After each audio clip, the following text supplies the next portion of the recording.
Gaming grade motherboard. You can zoom in on that. Gaming grade right there. Alright, now we're gonna put it in. Watch this. Just gently drop it in. This is a computer component, so you need to be extremely careful. Now we're gonna put the CPU on. That's the AMD 8 core. Now we need an extension motherboard. This is going to enable us to have 2 motherboards in one system.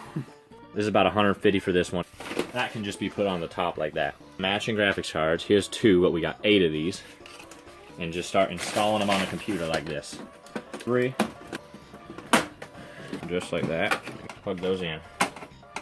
Just go ahead and place those in the computer anywhere of your choice to cool our custom rig. Important.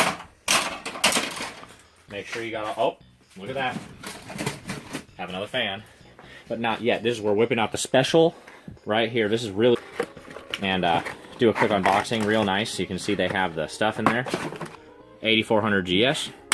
3, this is gonna be, that's another, you know what? Squeeze a couple for a second. Lovely. Guy. 7, 8, 9, 10, 11, 12, 13, 14, 15, 16, 17, 18, 19, 20, 21, 22, 24. That's 26 gigabytes of RAM starting. Good without wireless connection. So get your wireless add-on card and your LAN card. So the way you're going to do that is just install them into the computer. Everything in. Get your bag of screws.